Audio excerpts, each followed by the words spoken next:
మంచి కాపరిని. చదవడమా.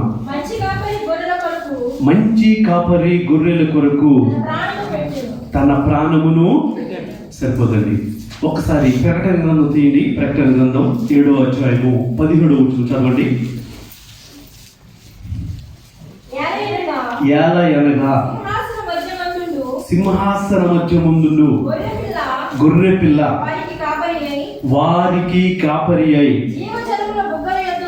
జీవ జలముల బుగ్గని యొద్దకు వానిని నడిపించును. మా పరిశుద్ధుడా, మా కాపరి, మీ పాదాల చెంత మేమందరము కూడా చేరి ఉన్నాం నా తండ్రి. మరొక్క మారు నా తండ్రి, మీరు మా కాపరివి నా తండ్రి, నా కాపరివి నా దేవా, నాకు లేమి కలుగదు నా దేవా. మేమందరము కూడా మీ మాటలు వినగల చెవు, గ్రహించగల మనస్సును మాకు దయచేసి మీ మాటల ద్వారా మా ఆత్మీయ జీవితములను మేము బలపరుచుకోవడానికి అట్టి సిద్ధపాటును కూడి వచ్చిన ప్రతి బిడ్డకి దయచేసి మీ దైవ దీవెన ఆశీర్వాదముతో నింపమని నా ప్రభువును మీ రక్షకుడైన యేసు క్రీస్తు వారి దివ్య పాదములను బట్టి బ్రతిమాలి వేడుకొని పొందుకుంటున్నాం మా పరమ తండ్రి. హల్లెలూయా, హల్లెలూయా. ప్రియమైన దేవుని వారలారా, ఈరోజు మరి చక్కని రీతిలో తల్లి కీర్తన గ్రంథాన్ని 23వ కీర్తనను మరి బిడ్డ సిద్ధపడిన రీతిలో చెప్పడానికి మరి ప్రయత్నం చేశారు. కొంత మరి దాంట్లో మా యొక్క పొరపాట్లు కూడా ఉంటాయి. ఎందు గురించి అంటే ఈ యొక్క కీర్తనలు మనము ఏదో ఒక వచనాన్ని లేకుంటే 2-3 వచనాన్ని మనం ఎన్నుకుని చక్కని రీతిలో సిద్ధపడి చెప్పొచ్చు, కానీ మొత్తం అంతా చెప్పాలంటే సమయము సరిపడదు, మనందరికీ కూడా తెలుసు. అయినప్పటికీ కూడా మనము ప్రయత్నం చేద్దాము కొన్ని విషయాలు దేవుని యొక్క పరిశుద్ధ గ్రంథంలో నుండి నేర్చుకోవడానికి. హల్లెలూయా, హల్లెలూయా. ఇక్కడ మనం చూసుకున్నట్లయితే కనుక 23వ కీర్తనలో భక్తుడు అంటున్నాడు, యెహోవా నా కాపరి. ఎవరు నా కాపరండి? యెహోవా నా కాపరి. మనం చదువుకున్న యోహాను సువార్తలో ఏమంటున్నారు నాయన? యోహాను సువార్త 10వ అధ్యాయము 11వ వచనం ఏం చదివారు? నేను గొర్రెలకు మంచి కాపరిని. ఎవరు చెప్తున్నారని మాట? ఎవరు చెప్తున్నారండి? యేసు క్రీస్తు ప్రభుల వారు తెలియజేస్తున్నారు. ఎవరండి? యేసు క్రీస్తు ప్రభుల వారు. ఇక్కడ యెహోవా దేవుడు తెలియజేస్తున్నాడు, ఇక్కడ యేసు క్రీస్తు ప్రభుల వారు మనకి తెలియజేస్తున్నారు. మీరు చాలా జాగ్రత్తగా వాక్యాన్ని గమనించినట్లయితే కనుక ఈ ఆలయంలో చేరి ఉన్న ప్రతి ఒక్కరూ కూడా దేవుడు ఒక్కడే. దేవుడు ఎవరండి? ఎంతమంది? దేవుడు ఒక్కడే. మన తండ్రి అయిన దేవుడు, కుమారుడైన యేసుక్రీస్తు ప్రభుల వారును, పరిశుద్ధాత్మ దేవుడును, త్రియేక దేవుడు ఒక్కరే ఉన్నారు. హల్లెలూయా, హల్లెలూయా. మనందరూ కూడా చాలా జాగ్రత్తగా గమనించినట్లయితే మనం చదువుకున్న యోహాను సువార్తలో ఆయన చాలా చక్కని మాట మనకు తెలియజేస్తున్నారు. ఏంటయ్యా అని చెప్పేసి మనము ఆలోచన చేసినట్లయితే కనుక ఆయన అంటున్నారు అన్నమాట, నేను గొర్రెలకు మంచి కాపరిని. ఎలాంటి కాపరండి? మంచి కాపరి, మంచి కాపరి, మంచి కాపరి. అంటే మనం ఆలోచన చేయొచ్చు, అంటే మంచి కాపరి చెడ్డ కాపరి కూడా ఉంటారా అంటే కనుక ఉంటారు, ఉంటారు. మనం చూస్తూ ఉంటున్నాము, మనం వింటూ ఉంటున్నాము. అనేకమైన మరి విషయాలు మనం తెలుసుకునే ఆ యొక్క సమయాల్లో నేను వారిని నమ్మాను కానీ మోసం చేశారు. వారిని ఏం చేశారండి? నమ్మను కానీ ఏం చేశారండి? వారు మోసం చేశారు. అంటే దేవుడు మోసం ఎంత మాత్రం కూడా చేయలేదు. ఆయన మన కాపరి అయి ఉంటే కనుక ఆయన ఎలాంటి మంచి కాపరి. ఆయన ఎలాంటి కాపరి అండి? మంచి కాపరి. మీకు ఒక సాక్ష్యాన్ని తెలియజేస్తాను. ఆయన ఎలాంటి కాపరి? మన మధ్యలోనే ఉన్నారు ఒక తమ్ముడు. ఆయన నేను చనిపోవాలి, నాకు ఇంకా ఈ జీవితం వద్దు, చాలా చాలా నిస్పృహ, నిందలు, నాకున్న ఈ యొక్క ఏంటయి ఏ లోకమైన కొంత ఈ ధనం యొక్క ఈ బాధలు, అంటే అప్పుల బాధలు, ఇంక నేను చనిపోదామని చెప్పేసి ఆయన తాడు ముందు తెచ్చేసుకున్నారంట. అది కూడా పెట్టేసుకున్నారు తాడు, చనిపోవాలంట. అలాంటి టైంలో ఎందుకు అక్కడి నుంచి ఎలా తప్పించబడిన తర్వాత ఆయనకు ఇంకో సహోదరుడు తెలియజేశాడు, అయ్యా ఒక్కసారి నీ పరిస్థితి నాకు అర్థం కావడం లేదు, ఒకసారి దేవుని మందిరానికి రా. ఎక్కడికండి? దేవుని మందిరానికి రా ఒక్కసారి. ఆయన వచ్చాడు కానీ ఆయన కన్ఫ్యూజన్ అలాగే ఉంది. మళ్ళీ మరుచుటి వారం వచ్చాడు. వస్తే వాక్యం ఆయనతో మాట్లాడినంట. ఎవరండి? ఎవరు మాట్లాడారు? దేవుడు ఆయనతో మాట్లాడారంట. ఎప్పుడైతే ఆయనతో మాట్లాడారో ఈయన నా మంచి కాపరి అని చెప్పేసి ఆయన ఎంచుకున్నాడు. హల్లెలూయా, హల్లెలూయా. ఈరోజు ఆ మంచి కాపరి అని చెప్పేసి ఎంచుకుని ఆయనే నా రక్షకుడు అని చెప్పేసి ఎదురు చూస్తున్న బిడ్డ మరి ఎవరో కాదు, మన ఎదురుకుండా నిలబడ్డ శిష్యు గారు. హల్లెలూయా, హల్లెలూయా. చనిపోవడానికి ఆయన అంచు వరకు వెళ్ళిపోయారు. ఆ తాడు బిగించుకుంటే ఆయన చనిపోతారు. ఆ తాడు బిగించుకుంటే ఆయన ఏం చేస్తారండి? చనిపోతారు. ఈరోజు మన మధ్య ఉండకపోయారు. కానీ దేవుడు మంచి కాపరి. దేవుడు ఎలాంటి కాపరి అండి? మంచి కాపరి. నేను అంత వివరంగా మీకు వివరం చెప్పలేకపోతున్నాను. దానికి సమయం మనకు అందరికీ తెలుసు. సమయము చాలా సంకుచితంగా ఉంది. ప్రియమైన దేవుని వల్ల మన దేవుడు ఎటువంటి కాపరి అని చెప్పేసి ఆయనలో రుచి చూసిన వారికి తెలుసు. ఆయనలో రుచి చూసిన వారికి తెలుసు. అందుకే ఆయన అంటున్నారు, మనం చదువుకున్న దాంట్లో ఆయన అంటున్నారు. ఆయన ఏమంటున్నారండి? చదవండి మరొకసారి. అది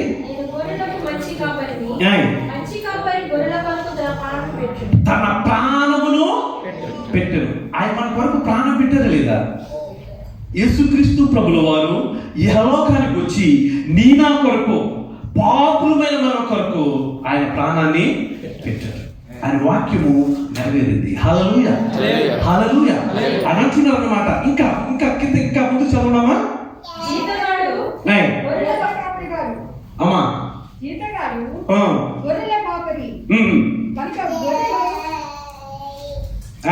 చదవండి. బ్రేక్ చేయొద్దు, చదవండి అమ్మా. తోడలు వచ్చుట చూచి గొర్రెలను విడిచిపెట్టి పారిపోవును. తోడలు ఆ గొర్రెలను పట్టి చెదరగొట్టును. జీతగాడే గనుక గొర్రెలను గురించి లక్ష్యం చేయక పారిపోవును. చూడండి, ఇక్కడ మీకు గొర్రెల గురించే ఎందుకు మీకు తెలియజేస్తున్నాను అంటే కనుక తల్లి చెప్పింది, గొర్రె వెంబడించేదిగా ఉంటుంది. గొర్రె ఎలా ఉంటుందండి? వెంబడించేదిగా ఉంటుంది. విశ్వాసులమైన మనందరము కూడా, దేవుని యందు నమ్మకం ఇచ్చిన మనందరము కూడా, నా దేవుడు మంచి కాపరి అని చెప్పేసి ఎప్పుడైతే మనం నమ్మిక ఉంచుతామో, విశ్వాసం ఉంచుతామో, ఆయన వెంబడిస్తూ ఉంటామో, మనకి కష్టాలు వస్తాయి, నష్టాలు వస్తాయి.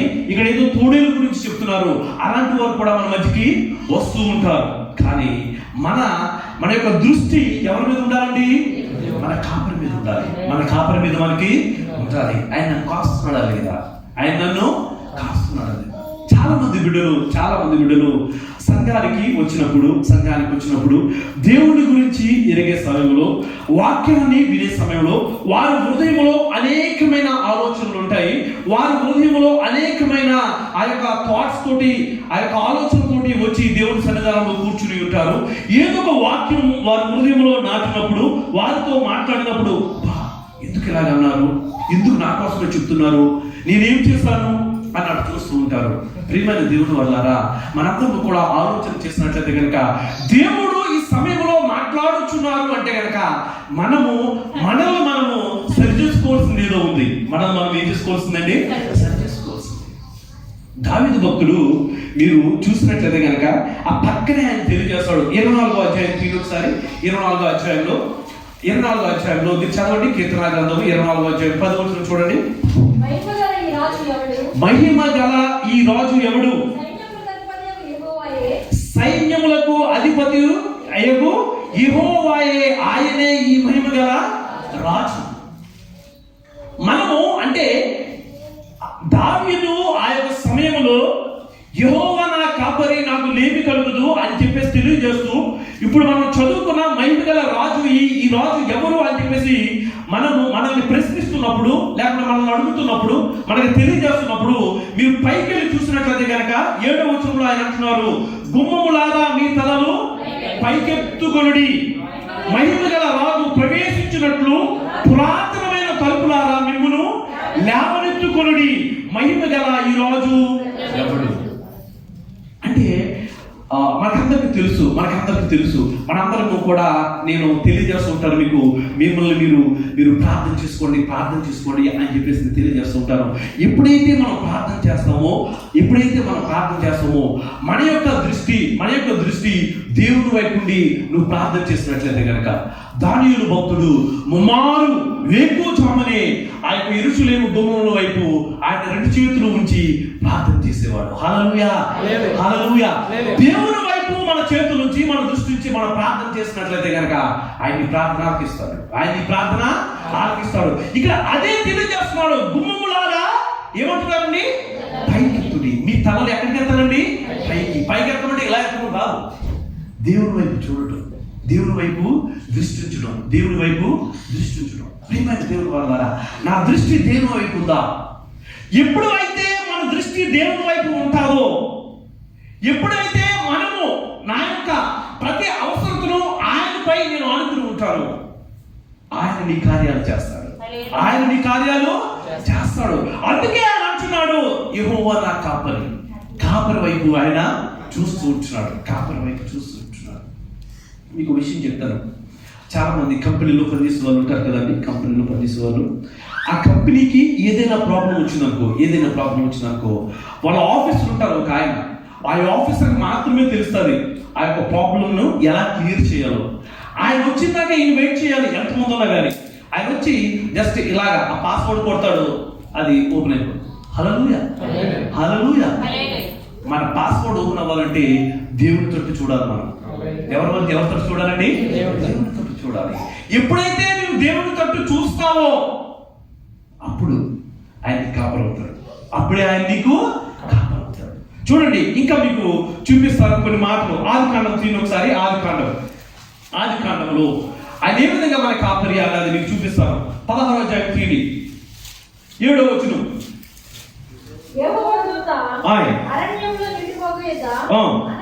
అనగా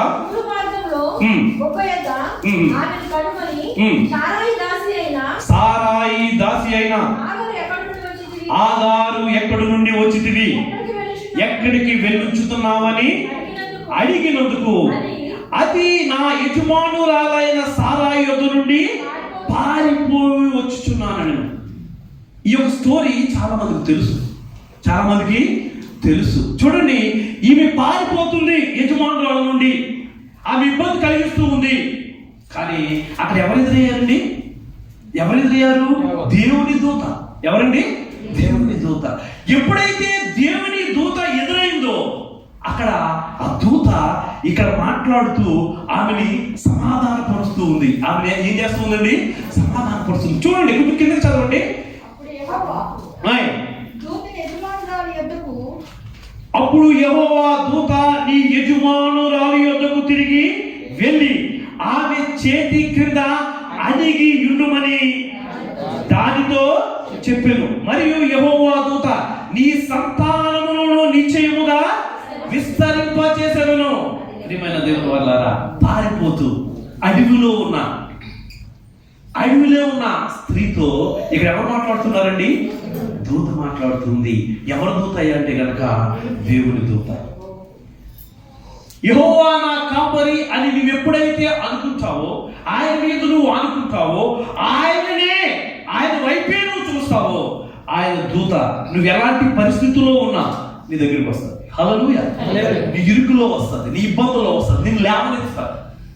ప్రతి సమస్య నుండి కూడా నీకు విడుదల దయచేస్తాను. నీకు ఏం చేస్తుందండి? విడుదల దయచేస్తాను.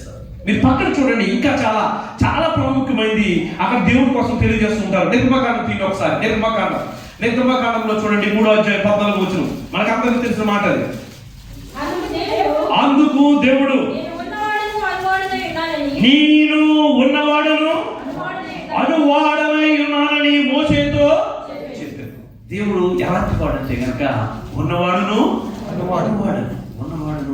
చాలా పెద్ద అక్షరాలతో అక్కడ రాస్తున్నారు పరిశుద్ధ గ్రంథంలో. చాలా బిగ్ లెటర్స్ అక్కడ రాస్తున్నారు. దేవుడు ఉన్నవాడు అనువాడు. ప్రియమైన దేవుని వారలారా, నీవు ఈ దినము దేవుని మందిరంలోకి వచ్చి యెహోవా నా కాపరి, నాకు లేమి కలగదు అని చెప్పేసి నువ్వు అనుకున్నట్లయితే కనుక నీకున్న ప్రతి అవసరంతో ఆయన తీరుస్తారు. ప్రతి అవసరం. కానీ ఆయన నామాన్ని వచ్చి ఆయన నీకు ఇచ్చిన ప్రతి ఆజ్ఞను అనుసరించి నువ్వు నడిచినట్లయితే కనుక. ఇక్కడ మోషేని నడిపిస్తూ ఉన్నాడు. ఎప్పుడైతే నడుస్తూ ఉన్నాడో దేవుని ఆజ్ఞ ప్రకారము ఇశ్రాయేలు ప్రజలు నడిపిస్తూ ఉన్నాడు. ఆ ప్రజలు ఇబ్బంది పెడుతూ ఉన్నారు, ఆ ప్రజలు ఇరుకులు పెడుతూ ఉన్నారు, సమస్యలు పెడుతూ ఉన్నారు. అప్పుడు ఆ దేవుని కొరకు తెలియజెప్పడానికి నేనెవరు అని చెప్పేసి ఒకవేళ వారు అడిగినట్లయితే కనుక నువ్వు వారికి సమాధానం చెప్పు. ఏమని సమాధానం చెప్పాలండి? అందుకు దేవుడు నేను ఉన్నవాడును అనువాడు. దేవుడు ఉన్నవాడు అనువాడు. ఆయన నిన్న నేడు నిరంతరము కూడా ఎలా ఉంటాడండి? ఉంటాడు. మీకు విషయం చెప్పనా, ఈ యొక్క కీర్తన భాగాన్ని అంటే 23వ కీర్తనని ధ్యానం చేసి మరి తల్లి కుమారి గారు వచ్చి చెప్పడానికి ఇక్కడ నిలబడిన తర్వాత ఆమె ప్రారంభిస్తే నేను ఇప్పుడే వింటున్నాను ఈ మాటలు అన్నట్టు నాకు అనిపిస్తుంది అని కాకపోవచ్చు. ఇప్పుడే వింటున్నాడు అంటే దేవుని వాక్యం ఎప్పుడు విన్నా సరే మనకి నూతనంగానే అనిపిస్తూ ఉంటుంది. ఎలా అనిపిస్తుందండి? అంటే ఆశ, మనము దేవుని వాక్యం పట్ల ఆశ కలిగి ఉన్నట్లయితే కనుక ఆశ గల ప్రాణాన్ని దేవుడు ఏం చేస్తాడండి? స్వరిస్తాడు. ఈ దినము ఈ మాటలు వింటున్న మనందరం కూడా దేవుని వాగ్దానముతో కూడిన మాటలు మనం వింటూ ఉంటున్నాము. ఆయన సన్నిధానంలో చేరిన మనందరము కూడా ఒక విషయాన్ని ఆలోచన చేద్దాం. ఈరోజు దేవుడు నా కాపరిగా ఉన్నాడా? ఒకసారి చూడండి. ఒకవేళ దేవుడు నా కాపరిగా ఉంటే గనక నేను ఎలా ఉండాలి? లూకాసు వార్త ఒకసారి లూకాసు వార్త 2వ అధ్యాయము 11వ వచనం ఒకసారి చూడండి.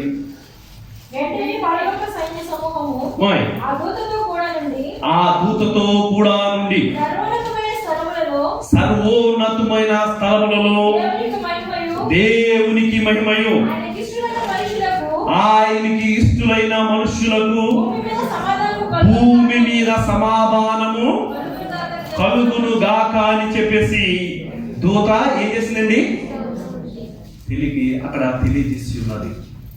ప్రియమైన దేవుని వల్లరా, యేసు క్రీస్తు ప్రభుల వారు ఇహలోకానికి ఆయన వచ్చినప్పుడు ఏ విధమైన సూచనలు ఆయన సూచించి ఉన్నారు, ఏ విధమైన పలుకులు ఆయన పలికి ఉన్నారు. ఇక్కడ చూడండి, ఇహలోకములో ఉన్న మనందరము కూడా మనము సమాధానంగా ఉండాలి, నేను సమాధానంగా ఉండాలి అని చెప్పేసి నేను అనుకుంటే కనుక నాకున్న సమస్యల వైపు కానీ, నాకున్న బలహీనతల వైపు కానీ, లేక నాకున్న లోటుపాట్ల వైపు కానీ, నా కుటుంబం వైపు కానీ నేను ఎదురు చూస్తే కనుక అవి తీరు. మనము ఎవరి వైపు చూడాలి? దేవుని వైపు చూడాలి. ఆయనే నా కాపరి, ఆయనే నా సమస్యలు తీరుస్తాడు. అవునండి, నాకు చాలా ఇబ్బందులు ఉన్నాయండి, చాలా ఇరుకులు ఉన్నాయండి, ఎలా నుండి అని చెప్పేసి మనం అనుకుంటూ ఉంటాం. కానీ నువ్వు దేవుడి వైపు చూస్తే కనుక ఆయనే నా కాపరి అని చెప్పేసి అనుకుంటే కనుక ఆయనకి విడుదల దయచేస్తాడు. ఆయనకి ఏం చేస్తాడండి? విడుదల దయచేస్తాడు. అందుకే ఇక్కడ తెలియజేస్తున్నారు, చాలా చాలా స్పష్టంగా ఆయన మాట్లాడుతూ ఉన్నారు అన్నమాట. ఎందుకు అంటే ఎప్పుడైతే రక్షకుడు అంటే కనుక ఆ రక్షణ ఎప్పుడు రక్షిస్తాడు? ఆయన ఎప్పుడు రక్షిస్తాడు చెప్పండి? రక్షణ ఎప్పుడు కావాలి మనకి? పాపంలో ఉన్నప్పుడు రక్షణ కావాలి. మనం అనుకుంటాం కదా, వీడు రక్షించబడ్డాడు అంటే కనుక ఆయన ఏమి వదిలిపెట్టాడు? పాపాన్ని విడిచిపెట్టాడు. దేవుడు ఈ లోకానికి వచ్చింది ఆయన పాపను రక్షించడానికి. ఈ దినం వరకు నేను పాపంలో ఉన్నాను అంటే కనుక నువ్వు ఇంకా దేవాది దేవుణ్ణి యేసు క్రీస్తు ప్రభుల వారిని రక్షకుడిగా నువ్వు అంగీకరించలేవు. అనేకమైన మార్లు నువ్వు వాక్యాన్ని వినొచ్చు, నువ్వు వాక్యాన్ని చూడొచ్చు, వాక్యాన్ని చదవచ్చు, ఇంకా అనేకమైన నువ్వు చేయొచ్చు. చాలా పెద్ద పెద్ద ప్రసంగాలు మీరు వినొచ్చు. మనకు అందరికీ తెలుసు, పాపము లాస్ట్ వీక్లో కొరియాకి దేశానికి చెందిన పాల్ యాంగిచో ఆయన దేవుని యందు నిద్రించారు.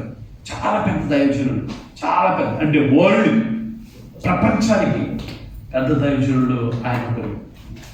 ఆయన సన్నిధి కొన్ని లక్షల్లో వస్తారంట ఒక్క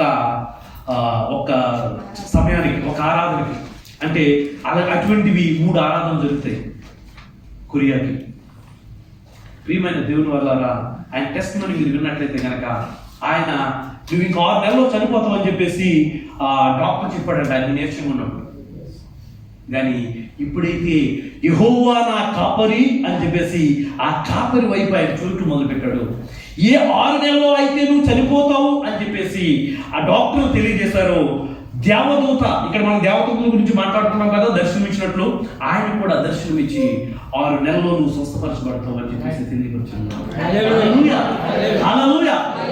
దేవుని వల్లారా, దేవుని సన్నిధానంలో ఉంచిన మనందరం కూడా ఆలోచన చేయవలసింది ఏంటి అంటే కనుక మన యొక్క ఆలోచనలు, మన యొక్క విధానాలు చాలా వేరు, దేవుని యొక్క ఆలోచనలు వేరు, ఆయన దృష్టి వేరు. ఎందు గురించి అంటే మనం ఎప్పుడు కూడా ఏది ఆలోచన చేసినా సరే ఇహలోకంగా ఆలోచన చేస్తాం. మనం ఇహలోకంగా ఆలోచన చేస్తాం. ఇది ఎలా జరగకుంటుంటే బాగుండండి, ఇది ఎలా జరగకుంటుంటే బాగుండండి, ఇది ఎలా ఎందుకు చేస్తారో అర్థం కావడం లేదండి. ఇవి మనం ఆలోచన చేస్తాం. ఒకసారి ఆలోచన చేయండి, ఈరోజు దేవుని సన్నిధికి వెళ్ళి నేనేం చేశాను, ఏం విన్నాను, నేనేం నేర్చుకున్నాను, ఇప్పుడైనా మనం ఆలోచన చేస్తాను. దేవుని సన్నిధికి వెళ్ళి నేనేమి నేర్చుకున్నాను అనే ఆలోచన నీలో వచ్చినట్లయితే కనుక దేవుడు నీతో మాట్లాడతాడు. హల్లెలూయా, హల్లెలూయా. నా ప్రాణము నుండి నాకు విడుదల ఇచ్చేస్తాడు. నేను దేవుని సన్నిధికి వెళ్ళాను, ఎందుకు నాతో మాట్లాడలేదు అని చెప్పేసి ఆయన అనుకున్నాడు. 2వ వారంలో ఆయనతో దేవుడు మాట్లాడాడు. ఆయనకున్న ఫ్యామిలీ గ్రూప్ని 43 మంది 46 మంది ఉన్న ఫ్యామిలీ గ్రూప్ని ఆయన ప్రార్థనలో నడిపిస్తూ ఉన్నాడు. చెప్పడం దేవుడు నామం పరచడం. ఎందు గురించి తెలియజేస్తున్నాను అంటే కనుక మందిరంలో అనేక మంది వస్తూ ఉంటారు, అనేక సమయాల్ని మనం హెచ్చిస్తూ ఉంటాం, సంవత్సరాల తరబడి మన మందిరానికి వెళ్తూ ఉంటాం. కానీ నేను మందిరానికి ఎందుకు వెళ్తూ ఉన్నాను అనే విషయాన్ని మనం అందరం కూడా ఆలోచన చేయాలి. మనం జన్మించిన బిడ్డలు చక్కని రీతిలో స్కూల్కి వెళ్ళి వాళ్ళ సంవత్సరం తిరగకుండానే వాళ్ళు గ్రేడ్ 1కి వెళ్తారు, గ్రేడ్ 2కి వెళ్తారు, అలాగా క్లాస్ వెంబడి క్లాసు వాళ్ళు వెళ్తూ ఉంటారు. మీరు ఆలోచన చేయండి, ఆ బిడ్డలు ఏ కాడి నుంచి స్టార్ట్ చేసి లేకుంటే ఆ కాడి నుంచి వాళ్ళు స్టార్ట్ చేసి వారు నేర్చుకుంటుంది ప్రతిదీ కూడా వారు గుర్తుంచుకుంటున్నారు. వాళ్ళు ఏం చేస్తారండి, జ్ఞాపకం ఉంచుకుంటారు. ఆ జ్ఞాపకం ఉంచుకున్నది ఎవరు అడిగినా సరే వారు చెప్తూ ఉంటారు. A for Apple, Apple spelling చెప్పు అంటే వాళ్ళు చెప్తారు. దేవుడు ఎంత మంచివాడు, యెహోవా నా కాపరి, తర్వాత వాక్యం చెప్పు అంటే అలా నవ్వుతున్నాను. అంటే మనకి వాక్యం కూడా తేడా చూడండి. ప్రియమైన దేవుని వల్ల దేవుని సన్నిధానంలో ఉంచిన మనందరం కూడా ఆయన కాపరి అనడానికి నీ దగ్గర నా దగ్గర ఇటువంటి సిద్ధపాటు కలిగి మనం ఉంటున్నాము అనేది నా యొక్క ఆశ. మనం ఈ విధమైన సిద్ధపాటు కలిగి ఉంటున్నాము దేవుని సన్నిధానాన్ని. సమయం చూడండి ఎంత త్వరితముగా వెళ్తుందో. ఈ రోజు 11 గంటలకి ఆరాధన జరుగుతుంది అంటే కనుక చాలా మంది ఒకసారి ఆ మెసేజ్ విన్న తర్వాత చాలా కష్టమేమో, ఈ వారం వెళ్ళకపోతే బాగుంటుంది, 11 గంటలకి ఎవరు వెళ్తారు, ఇలాంటివి చాలా మంది మైండ్లో వచ్చేస్తుంటాయి. అలాగే కానీ దేవుడు ఆయన నిర్ణయించిన, ఆయన సిద్ధపాటు చేసిన సమయానికి మనం వెళ్ళాలి. కానీ మనకి మంచిగా వీలున్న సమయాన్ని మనము వెళ్ళడం కాదు. అంటే నాకు వీలున్న సమయాన్ని నేను వెళ్తున్నాను రా అంటే కనుక అది నా కన్వీనియంట్ చూస్తున్నానా, దేవుడి సన్నిధానాన్ని చూస్తున్నాను? మీరు ఆలోచన చేసుకోండి. ఎందుకు అంటే కనుక నేను దేవుని సన్నిధానానికి వెళ్ళాలి అంటే కనుక సిద్ధపడాలి. నేను ఏం చేయాలండి, సిద్ధపడాలి. ఆ సిద్ధపాటు నాలో లేకుండా వారు 11 గంటలకు 10 గంటలకు వెళ్తున్నారండి. ఎవరు వెళ్తారు? మీకు విషయం చెప్పనా, ఇక్కడ చాలా మంది ఉదయాన్నే 5 గంటలకి సెంట్ మేరీస్కి వెళ్ళి 1 గంట ప్రార్థన చేసుకుని వస్తారు. చాలా మీకు తెలుసు తెలియదు, చాలా మంది సహోదరులు చక్కగా మళ్ళీ వారు ఇది కారులో వెళ్ళరు, నడిచి వెళ్ళిపోతారు. చక్కగా అక్కడికి వెళ్ళిపోయి ప్రార్థన చేసుకుని వస్తారు. వారి సిద్ధపాటు. ఈ దినము దేవుని మాటలు వింటున్నా, యెహోవా నా కాపరి అని చెప్పేసి చెప్తున్న మనందరం కూడా ఆయన కొరకు ఇటువంటి సిద్ధపాటు కలిగి ఉన్నాం. రండి. ఎందుకు అంటే మనందరినీ కూడా దేవుడు గొర్రెలాగా భావించి ఆయన వెంబడిస్తున్నామా లేదా అని చెప్పేసి ఆయన నిన్ను కూడా చూస్తూ ఉంటున్నాడు. ఆయన సన్నిధికి ఒక మారు వచ్చిన తర్వాత మళ్ళీ రావాలి అంటే కనుక మళ్ళీ వారికి మనం ఫోన్ చేయాలి. అయ్యా రావయ్యా, తమ్ముడు ప్లీజ్, తమ్ముడు ఈరోజు రా, సమయం కుదరట్లేదు అయ్యారు, నైట్ డ్యూటీలు చేస్తున్నాము, డే డ్యూటీలు చేస్తున్నాము. చాలా షాపులు ఉన్నాయండి, చాలా షాపులు, మీకు తెలియదు, చాలా షాపులు. మీకు విషయం చెప్పనా, మన మధ్యలో కూర్చున్నా చాలా మంది తమ్ముళ్ళు పాపం నైట్ డ్యూటీలు చేసిన వాళ్ళు వచ్చిన ఉన్నారండి. ఉదయం వరకు డ్యూటీ చేసి 6 గంటల వరకు. మన రాజ్ కుమార్ పాల్ ఆయన నైట్ డ్యూటీలే చేస్తారు పాపం, కానీ ఒక్కరోజు కూడా దేవుని మందిరం మారదు. అంటే నేను ఎందుకు గురించి చెప్తున్నానంటే కనుక, దేవుడు నిజమైన దేవుడు, ఆయన ఆరాధనకి వెళ్ళాలి, ఆయన నాలో ఉన్నాడు అనే యొక్క ఉద్దేశం నీలో ఉన్నట్లయితే కనుక ఆయన మందిరాన్ని వెతుక్కుంటూ వెళ్తావు. ఆయన మందిరాన్ని వెతుక్కుంటూ వెళ్తావు. ఆ విధంగా నువ్వు వెళ్తూ ఉంటున్నావా? ఎప్పుడైతే నువ్వు వెళ్తావో, ఎప్పుడైతే ఆ సిద్ధపాటు నీలో ఉంటుందో, అప్పుడు ఆయన యొక్క క్రియల్ని నువ్వు చూపించగలవు అందరికి. హల్లెలూయా, హల్లెలూయా. చూడండి, ఒక వాక్యాన్ని మీకు చూపిస్తాను. యోహాను సువార్త ఒకసారి, యోహాను సువార్త 10వ అధ్యాయము 25వ వచనం చదవండి. 25వ వచనం. అందుకు యేసు మీరు నమ్మరు,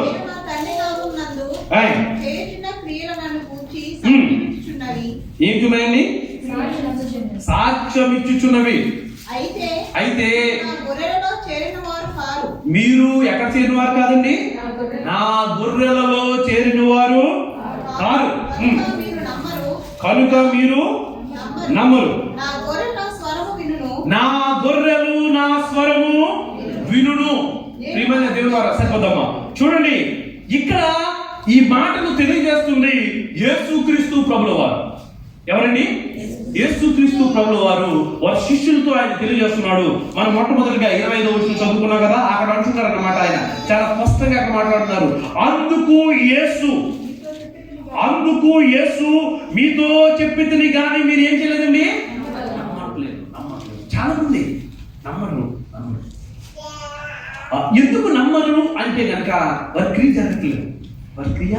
జరగట్లేదు, వారి పని జరగట్లేదు. అయ్యా, నిరీక్షణ అనేది మన విశ్వాసులకే. నిరీక్షణ అనే మాట ఎవరికండి? మన విశ్వాసులకే. విశ్వాసం ఉంచాలి, దేవుని యందు నిరీక్షణ ఉంచాలి. నిరీక్షణతో కనిపెట్టుకుంటే కనుక ఆయన ఫలాలు ఇస్తాడు. నిరీక్షణతో పని లేదు. మనం కనిపెట్టుకుంటే ఏమిస్తాడండి? ఆయన ఫలాలు ఇస్తాడు, ఆయన క్రియలు చేస్తాడు. లేదండి, నేను ఇప్పుడు చాలా బిజీగా ఉన్నాను, ఇప్పుడే ప్రార్థన చేస్తాను, ఈ సమయంలో నాకు పని అయిపోవాలి, అవుతుంది. అలాగా అసలు ఆయన అంటున్నారు అన్నమాట. చాలా చాలా స్పష్టంగా ఆయన మాట్లాడుతున్నారు. ఏమంటున్నారు? నేను నా తండ్రి నా యందు చేయుచున్న క్రియలు నన్ను గూర్చి సాక్ష్యం ఇచ్చుచున్నది. దేవుడు చేసే క్రియలు మనల్ని గూర్చి సాక్ష్యం ఇవ్వాలి. నేను అప్పుడప్పుడు నా కారులో వెళ్తున్నప్పుడు నేను చక్కని రీతిలో ఎవరైనా కానీ ఇప్పుడు నాకు కనిపిస్తే నేను సాక్ష్యం ఇస్తాను అనుకుంటాను. ఎలా సాక్ష్యం అంటే కనుక, ఎవరైనా పాస్టర్ గారు నన్ను ఎయిర్పోర్ట్ నుంచి తీసుకురామన్నారు, కరామా, ఆయన తీసుకొస్తున్నట్టుండి ఆయన నన్ను అడిగారు ఏమనంటే కనుక, తమ్ముడు ఇలాంటి కోరేవాళ్ళు ఉంటే చూడన్నారు. ఇప్పుడు ఆయన పాస్టర్ గారు పాపం, నేను అన్నాను, అయ్యగారు ప్రార్థన చేయండి దేవుడు ఇస్తాడన్నా అని. చేస్తున్నామండి అన్నారు. నేను కూడా ప్రార్థన చేశాను, నాకు కాల్ ఇచ్చారన్నా. నేను ఆయన కళ్ళు పెద్ద చేసి చూస్తున్నాడు. నిజం పాస్టర్ గారు, నేను ప్రార్థన చేశాను, నా కారు ప్రాబ్లం వచ్చింది, రిజిస్ట్రేషన్ చేయించుకోవడానికి నా దగ్గర 2,000 లేవు. సంఘం అందరికి చెప్పాను, ప్రార్థన చేయమన్నాను. వారు ప్రార్థన చేశారు. ప్రార్థన చేసి 4 రోజులకి నాకు ఫోన్ వచ్చింది. అయ్యా, నీ ఎమిరేట్స్ ఐడిని, నీ పాస్పోర్ట్ కాపీ తెమ్మన్నారు. పట్టుకెళ్ళిన రోజులకి నాకు వారు ఏంటి వితౌట్ కీ అది ఇచ్చేసారు. నాకు పట్టుకొచ్చి, ఇదిగో ఇది మీ కారు, నడిపించుకోమని. హల్లెలూయా. ఇది దేవుడు చేసిన క్రియ. నిరీక్షణ ఉంచాను, అప్పు చేయలేదు, నాకు కారు బాగు చేసుకోవాలని. దేవుడు చేసిన క్రియలు నీకు జరగాలి అంటే కనుక మరొకసారి మీ అందరినీ కూడా తెలియజేస్తున్నాను, యెహోవా నా కాపరి. దేవుని యందు నిరీక్షించాడు తమ్ముడు చిట్టి. అనేకమైన హాస్పిటల్కి వెళ్ళాడు. ఆయన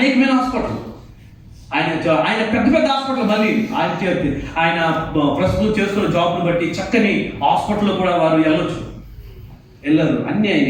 కానీ ఆయన ఎవరెందు నిరీక్షించారండి? దేవుని యందు నిరీక్షించారు. ఈరోజు దేవుడు ఫలాన్ని ఇచ్చాడు. హల్లెలూయా. దేవుని వర్లారా, నేను ఆ విధంగా ఉన్నామా? ఆ ఫలాన్ని నేను కూడా పొందుకోవాలి, నువ్వు కూడా పొందుకోవాలి అని చెప్పేసి ఎదురు చూస్తూ ఉంటున్నావా? దేవుని మాటలు వినాలి. దేవుని మాటలు ఏం చేయాలండి? వినాలి. ఆయన అంటున్నారు అన్నమాట, నా గొర్రెలు నా స్వరము వినును. ఎవరి స్వరాన్ని వింటున్నాము? అదే ఇక్కడికి వచ్చిన తర్వాత నుండి మన ఆలోచనల్ని, మన తలంపుల్ని పక్కన పెట్టి, దీన్ని కూడా పక్కన పెట్టి మనము దేవుని స్వరాన్ని వినాలి. ఎవరినండి? దేవుని స్వరాన్ని వినాలి. ఎప్పుడైతే నువ్వు దేవుని స్వరాన్ని వింటావో, ఆయన కార్యాలను చూస్తావో, ఆయన ఆయన పాదాలు పట్టుకుని ఆ అలవాటు నీకు వస్తుంది. నువ్వు అడుగుతావు, దేవా మీరు గొప్ప దేవుడు నా తండ్రి, ఇహ లోకంలో మీకు అసాధ్యమైనది ఏది కూడా లేదు. ఎందుకు అంటే కనుక ఈ సృష్టి అంతా కూడా ఆయన వల్లే కలిగింది. ఈ సృష్టిని సృష్టించిన వాడు ఆయనే. మనం అడిగేది అంతా కూడా ఈ సృష్టిని అడుగుతాం. సృష్టిలో ఉన్నదే అడుగుతాం మనం. నాకు మంచిది ఈ బంగ్లా కావాలి, మంచిది ఇది కావాలి, మంచిది అది కావాలి అని చెప్పేసి. ప్రియమైన దేవుని ద్వారా మనందరం కూడా ఆలోచన చేద్దాం. యెహోవా నా కాపరి, నాకు లేమి కలుగదు అని చెప్పేసి మనం తెలియజేస్తున్నాం. తండ్రి అయిన దేవుణ్ణి ఆయన అడుగుచూ ఉన్నారు. ఇక్కడ యేసుక్రీస్తు ప్రభువు వారు అంటున్నారు, నా గొర్రెల కొరకు నా ప్రాణాన్ని సైతం నేను ఇచ్చాను. యేసుక్రీస్తు ప్రభువు వారు తెలియజేస్తున్నారు. ఇక్కడ దావీదు భక్తుడు తెలియజేస్తున్నాడు, తండ్రి అయిన దేవుని నుండి ఆయన ఎటువంటి క్రియను ఆయన పొందుకున్నాడు మరొకసారి ఆయన తెలియజేస్తూ ఆయన వంశం ద్వారానే యేసుక్రీస్తు ప్రభువు వారు వచ్చి ఉన్నారు. ఆయన మరలా అంటున్నారు అన్నమాట, నా గొర్రెలు నా స్వరము వింటాయి. నువ్వు వింటున్నావా? ప్రియమైన తల్లి, ప్రియమైన చెల్లి, ప్రియమైన దేవుని బిడ్డ, ఆయన స్వరాన్ని మనం వింటూ ఉంటున్నామా? ఆయన స్వరాన్ని వింటున్న మనందరము కూడా ఎటువంటి క్రియ మనం కలిగి ఉన్నాము? ఎటువంటి క్రియ? ఎందుకంటే మరొకసారి మనందరికీ కూడా జ్ఞాపకం చేయడానికి నేను ఇష్టపడుతూ ఉన్నాను. క్రియలు లేని విశ్వాసము క్రియలు చేస్తాడు దేవుడు. ఆయన యందు విశ్వాసం ఉంచాలి. ఆయన యందు ఉంచాలంటే మనము విశ్వాసం ఉంచాలి. విశ్వాసం ఉంచినట్లయితే కనుక ఆయన ఏమంటున్నాడు? ఇంకొక వాక్యాన్ని నేను చూపించి నా మాటలు ముగిస్తాను. ఒక్కసారి మీరు చూడండి, ఒకసారి మీరందరూ కూడా తీయండి. 37వ కీర్తన తీయండి ఒకసారి. 37వ కీర్తన 25వ వచనం చదవండి. నేను చిన్నవాడనై ఉంటిని, ఇప్పుడు ముసలివాడనై ఉన్నాను. ఆయనను నీతిమంతులు విడువబడుట గాని వారి సంతానం భిక్షమెత్తుట గాని నేను చూచి ఉండలేదు. సరిపోదు. చూడండి, ఈ యొక్క వాక్యాన్ని అందరూ తీసారండి. చూడండి ఒకసారి 37వ కీర్తనలో 25వ వచనం. ఆయన ఎంత చక్కని రీతిలో ఆయన అంటున్నాడు చూడండి. ఆయన ఒకటి తెలియజేస్తున్నాడు, నేను చిన్నవాడినై ఉంటిని, ఇప్పుడు ముసలివాడినై ఉన్నాను. రెండు కూడా తెలియజేస్తున్నాడు. చిన్నవాడునై ఉన్నాడు, ముసలివాడు కూడా ఆయన అయిపోయి ఉన్నాడు. ప్రియమైన దేవుని వల్ల ఎవరొస్తున్నారా? చాలా జాగ్రత్తగా వినండి. ఇక్కడ అయినను నీతిమంతులు విడవబడుట గాని వారి సంతానము భిక్షమెత్తుట గాని నేను చూచి ఉండలేదు. ఇప్పుడయ్యా అని నువ్వు ఆలోచన చేస్తే గనక దేవుని యందు నువ్వు నిరీక్షణ ఇస్తే గనక, ఆయనే నా కాపరి అని చెప్పేసి నువ్వు ఆయన పాదాలు పట్టుకుంటే కనుక నీ సంతానం ఎప్పుడు కూడా భిక్షమెత్తదు. ఆయన చాలా స్పష్టంగా తెలియజేస్తున్నాడు భక్తుడు. మనం ఆ విధంగా ఉండాలి. ఆ విధమైన ఫలభరితమైన జీవితము నీకు నాకు కూడా కలిగి ఉండాలని చెప్పేసి భక్తుడు మరొకసారి నీకు నాకు కూడా తెలియజేస్తున్నారు. ఒక్కసారి రండి, ఫిలిప్పీలకు రాసిన పత్రికలో 4వ అధ్యాయము 19వ వచనం చదవండి ఒకసారి. కాగా దేవుడు తన ఐశ్వర్యము చెప్పున క్రీస్తు యేసునందు మహిమలో మీ ప్రతి అవసరమును ఆయన ఏం చేస్తాడండి? తీరుస్తాడు. ఎప్పుడు తీరుస్తాడండి? యెహోవా నా కాపరి, నాకు లేమి కలుగదు. రండి మనందరం దేవుని అడుగుదాం. దేవా, ఇద్దరు మీరు మాట్లాడిన ప్రతి మాటను బట్టి మీ పొందాలన్నా తండ్రి. ఇదిగో నా తండ్రిగా నువ్వు పరిచయమై అవుతున్నావా? కుమారుడిగా నా తండ్రి, ఇదిగో నా కొరకు మా కొరకు నా తండ్రి మీ చివరి బొట్టున తండ్రి రక్తాన్ని చిందించిన తండ్రి నన్ను కొన్నావు నా దేవా. ఇదిగో నా తండ్రి మరొకసారి నాకు తెలియజేస్తున్నావు నా తండ్రి, నా గొర్రెలు నా స్వరము వింటాయంటున్నావు నా దేవా. ఇదిగో నా తండ్రి ఈ మందిర ఆవరణంలో తండ్రి ఆదరణకర్తగా మా మధ్య మీరుండి నా తండ్రి ఈ దినం మరొకసారి నాతో మీరు మాట్లాడి ఉన్నారు నా తండ్రి. దేవా, మీ స్వరం వినడానికి నా తండ్రి నేను సిద్ధంగా ఉన్నాను నా తండ్రి. మీ కార్యాలు చూడడానికి నేను సిద్ధంగా ఉన్నాను నా తండ్రి.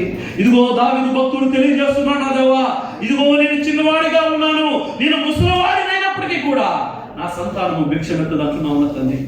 అవును నా దేవా, మిమ్మల్ని కాపరిగా మేము చేసుకున్నప్పుడు నా తండ్రి, ఇదిగో మిమ్మల్ని మా హృదయంలో నా తండ్రి మా తలను పైకెత్తి నా దేవా, మిమ్మల్ని మేము స్తుతించినప్పుడు నా తండ్రి, మిమ్మల్ని మేము ఆహ్వానించినప్పుడు నా తండ్రి, మహిమ గల రాజు నా తండ్రి మీరు మాలో ప్రవేశిస్తారు నా దేవా.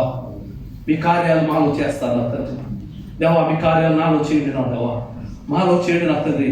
మేము ప్రార్థన చేస్తున్నాము నా దేవా, మిమ్మల్ని స్తుతిస్తున్నాము నా తండ్రి. ఇదిగో నా దేవా, విన్న వాక్యాన్ని మా హృదయంలో ఫలింపచేయండి నా దేవా, విన్న వాక్యాన్ని మా హృదయంలో ఫలింపచేయండి నా తండ్రి, విన్న వాక్యాన్ని మా హృదయంలో ఫలింపచేయండి నా తండ్రి, విన్న వాక్యాన్ని మా హృదయంలో ఫలింపచేయండి నా దేవా. దేవా ప్రార్థన చేస్తున్నాము నా తండ్రి, విన్న వాక్యాన్ని మా హృదయంలో నా హృదయంలో ఫలింపచేయండి నా తండ్రి. చిన్న ప్రార్థన మనం చేసుకుందాం, చిన్న ప్రార్థన మనం చేసుకుందాం. దేవుడి దినం నీతో మాట్లాడి ఉన్నాడు, నాతో మాట్లాడి ఉన్నాడు.